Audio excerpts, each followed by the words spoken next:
బరువు తగ్గటం సులభం కేవలం 21 రోజుల్లో.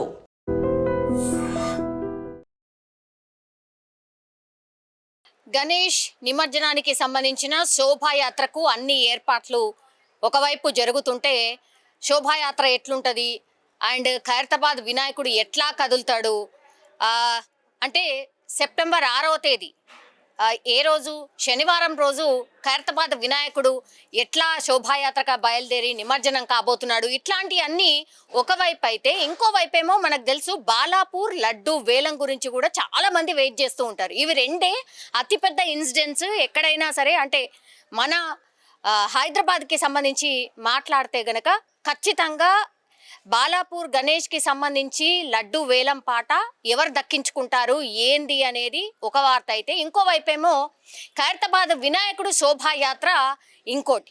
సో ఇవి రెండింటిని బీట్ చేస్తూ కూడా గత సంవత్సరం కూడా మాదాపూర్ మై హోమ్ భుజాకు సంబంధించిన అపార్ట్మెంట్స్లో లడ్డు వేలం పాట రికార్డు స్థాయి ధర పలికింది. అఫ్ కోర్స్ బాలాపూర్ లడ్డు వేలం లాస్ట్ ఇయర్ ఏమో 30,100,000 రూపాయలకు లడ్డు వేలం జరిగితే లాస్ట్ ఇయరే ఇదే మాదాపూర్కి సంబంధించిన మై హోమ్ భుజాలో 29 లక్షలకు లడ్డు వేలం జరిగినటువంటి పరిస్థితి. అప్పుడు కూడా రికార్డు స్థాయి ధర పలికింది అని అందరు మాట్లాడుకున్నాం. ఈసారి కూడా 11 రోజుల పాటు అంటే గణేష్ని కూర్చోబెట్టలేదు, కానీ ఈరోజే లడ్డు వేలం పాట అయిపోయింది.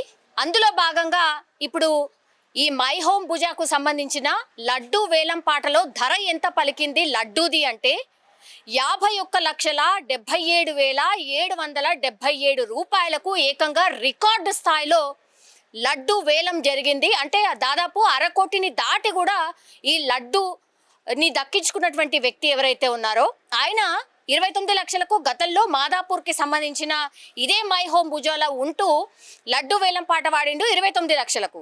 ఇప్పుడు ఏకంగా 51,77,777.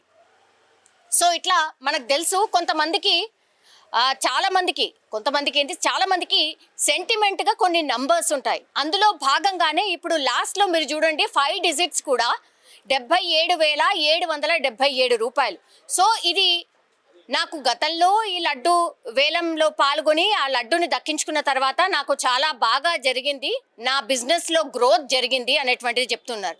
ఈయన ఖమ్మం జిల్లాకు సంబంధించిన వ్యక్తి. ఆయన పేరు వచ్చేసి గణేష్ రియల్ ఎస్టేట్ సంస్థకు సంబంధించిన అధినేత.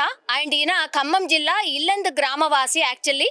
సో ఈయన లడ్డు వేలం పాటలో ఏకంగా 51,77,777కు దక్కించుకోవడం జరిగింది. లాస్ట్ టైం ఈయన లడ్డు వేలం పాట పాడిన తర్వాత ఏపీలో లిక్కర్కి సంబంధించిన టెండర్స్ ఏవైతే ఉంటాయో వాటిని దక్కించుకున్నాను. సో ఈసారి కూడా లడ్డుని ఎలాగైనా దక్కించుకోవాలి, అది ఎంత రేట్ అయినా ఎంత పలికినా సరే నేనే దక్కించుకోవాలి అనుకున్నాను అని స్పష్టంగా ఆయన చెప్పడం జరిగింది.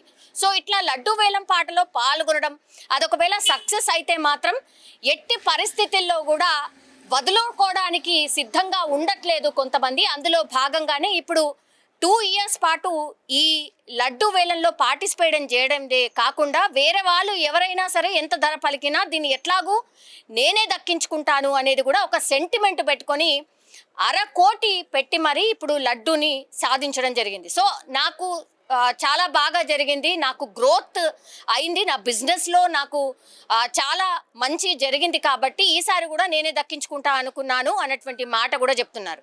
సో ఇట్లా లడ్డు వేలం పాటలో కేవలం బాలాపూర్ అనేదే వినిపించేది ఈసారి. అండ్ లాస్ట్ ఇయర్ నుంచి ఇప్పుడు మై హోమ్ భుజాకు సంబంధించిన లడ్డు వేలం పాట కూడా ఇప్పుడు రికార్డు స్థాయి ధర పలుకుతోంది కాబట్టి అందరి చూపులు కూడా ఇప్పుడు మాదాపూర్లోని మై హోమ్ భుజాలో జరుగుతున్నటువంటి లడ్డు వేలం పాటలో పట్టం జరిగింది అనేటువంటి మాట అయితే స్పష్టంగా మనకైతే అర్థమవుతోంది. సో ఒక రకంగా విఘ్ననాయకుడు అంటాడు కదా, విఘ్నాలు తొలగించే వినాయకుడు కాబట్టి ఆయన దగ్గర రోజు పూజలు అందుకున్నటువంటి ఈ లడ్డుని దక్కించుకుంటే అన్ని విఘ్నాలు తొలగిపోయి అంత సక్సెసే జరుగుతుందని సెంటిమెంట్గా భావించే ఎన్ని లక్షలైనా కోట్లైనా ఇప్పుడు లడ్డుని దక్కించుకున్నట్టుగా మనకైతే స్పష్టంగా అర్థమవుతోంది. నిజంగా ప్రస్తుతం ఉన్నటువంటి సమాజం దేనికి ప్రయారిటీ ఇస్తుంది? ఆర్థిక సంబంధాల చుట్టూ మాత్రమే తిరుగుతోంది. మళ్ళీ ఎన్నికలంగానే చాలా విరక్తి కలుగుతాం. మంచి అనిపిస్తుంది కదా, లేడీస్ కూడా ఛాలెంజింగ్ జాబ్స్ చేసినప్పుడు చాలా బాగుంటది. ట్రాఫిక్ అసిస్టెంట్స్ గా నియమించిన ట్రాన్స్జెండర్స్ అందరితో సాల్యూట్ చేయించుకుంటున్నారు. ఫుడ్ డెలివరీ ఇవ్వటానికి వెళ్ళినటువంటి డెలివరీ బాయ్ అనిల్ పై కళ్ళ ముందు